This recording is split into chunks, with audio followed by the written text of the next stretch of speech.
from getting smacked in the ribs, to being dragged and stomped until you stop moving. These are 10 times when bull riders face pure terror.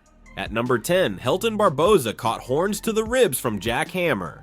He came in third place in the average, and he's on a bull jackhammer and hadn't been ridden much. Round 7, 2005 World Finals in Las Vegas. Jack Hammer jerked Barboza around and spun him hard. Position in the average, he gets flopped.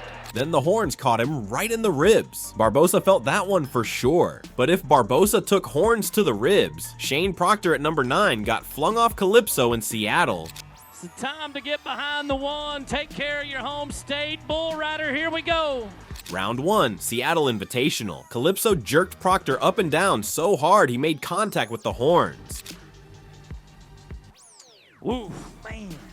Just a vicious shot. Then got flung off completely. Terror comes in quick bursts like that. Now, while Proctor got flung, Cole Livingston at number 8 went airborne in Springfield. 8-5. And Cole Livingston is banged up, and this is a good bull, man. Really cool bull. Round 3, 2017 Built Ford Tough Series. Smooth Over bucked Livingston off fast, launched him high in the air, but he stayed hung up. Cole Livingston is banged up, and this is a good bull, man. Really cool bull in the air. You can at 45. The bull's rear end hit him hard. He crashed into the dirt in pain, limped away afterward. That was terrifying. And speaking of terrifying, Eduardo Aparecido at number 7 got demolished in 3 seconds by Soldier Pride. Soldier's Pride had some pride of his own against Eduardo. This bull did almost. Round 2, Sioux Falls. Soldier Pride bucked Aparecido off lightning fast. Face planted him right there. Same thing to Nathan Shopper last night.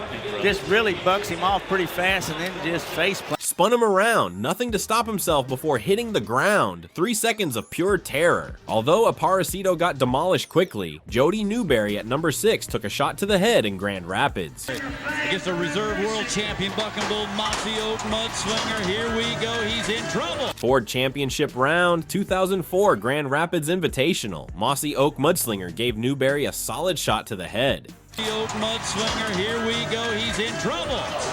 Bad trouble. Headshots bring terror fast. Newberry knew it the second that horn connected. While Newberry took a headshot, Terry Don West at number 5 experienced terror in the blink of an eye. Terry Don, been riding good. All right. Round 2, 1999 Top Guns Challenge Bull Ride in Odessa, Texas. Twister exploded out of the chute. The 2-time PRCA World Champion got jerked forward fast. Connected straight to the horns, hit him right in the chin. Head on. Oh, cameraman, my goodness. Man. You know, I mean, that hit him upside the head, but his head draped across him. It happened in seconds. Twister gave West a concussion and lacerated his chin, terrifying how fast it all went down. That's what I think about that bull. Gee, I'm sure Terry does as well. See Tough Hedeman? Didn't see it coming at all. West explained afterward. Twister exploded and I got jerked straight into the horn. Felt the impact, tasted blood instantly. The concussion made everything worse. His vision blurred. Balance disappeared. Couldn't stand straight for a minute, he continued. Everything was spinning. I had to wait for my head to clear before I could even think. The crazy part? West competed the very next week.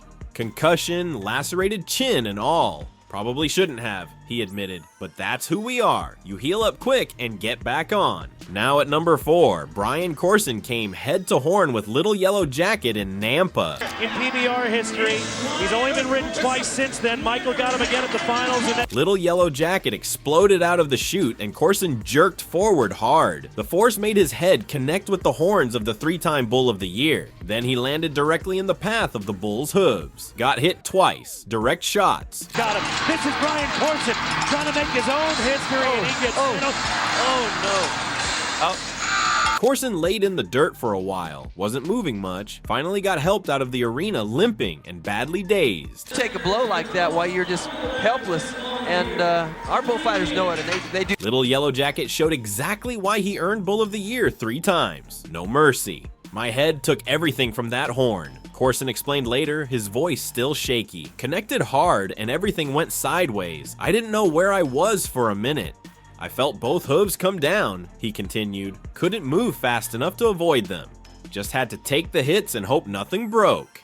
Doctors diagnosed a concussion. His brain got rattled severely from the horn connection. My whole body was sore for weeks, he admitted, but concussions scare me most. Brain injuries don't heal like broken bones. Although Corson escaped with a concussion, Chris Lowe at number 3 didn't stay conscious after Get Rich Quick got him.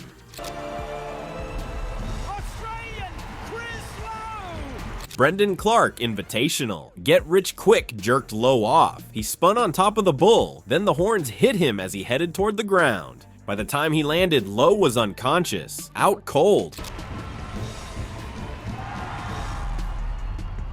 They had to carry him out. Pure terror for everyone watching.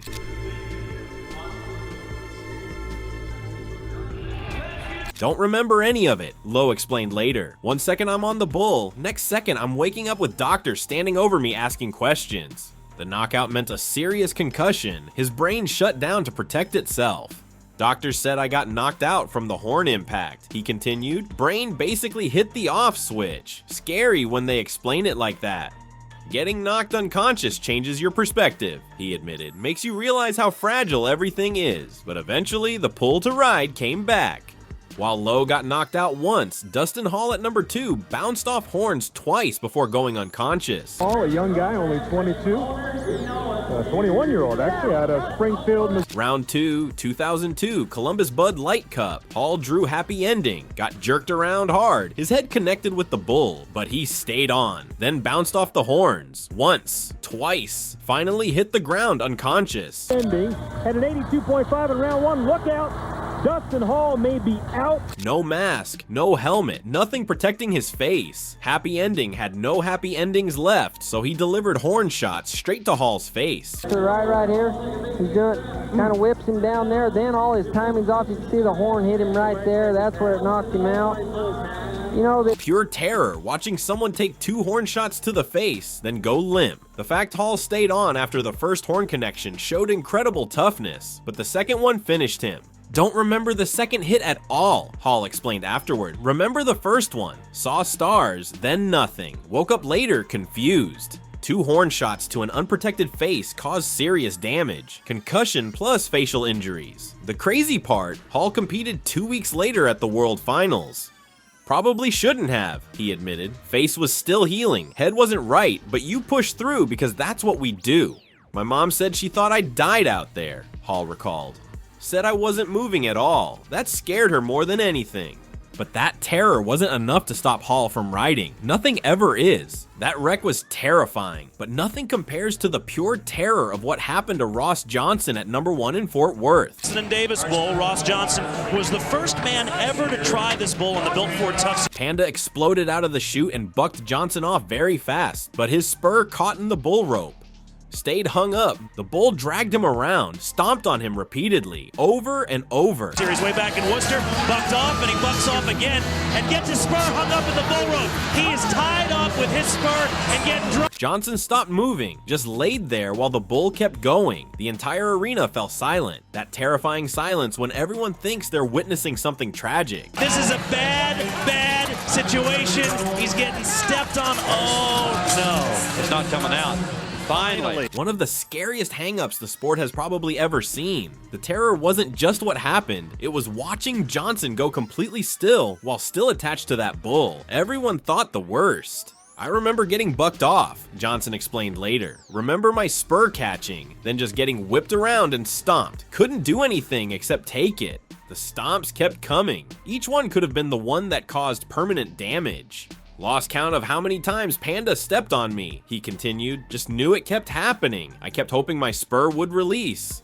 Apparently I was motionless, Johnson recalled. Everyone thought it was catastrophic. Medical staff rushed in expecting the worst. The miraculous part? His only injury was biting his tongue.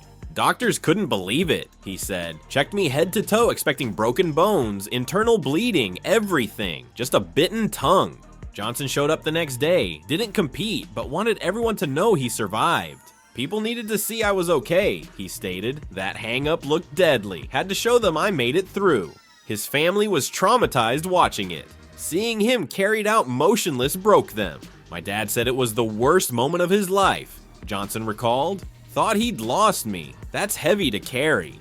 But Johnson didn't let that terror stop him. He came back and kept riding because that's what riders do. These moments show the pure terror that lives in bull riding. Getting knocked unconscious, taking horn shots, being dragged helplessly, it's all part of the game. These riders faced that terror, survived moments that looked fatal, recovered and climbed back on. That's what separates them. Terror doesn't stop them, fear doesn't break them. They keep riding because the terror is part of what makes them feel alive.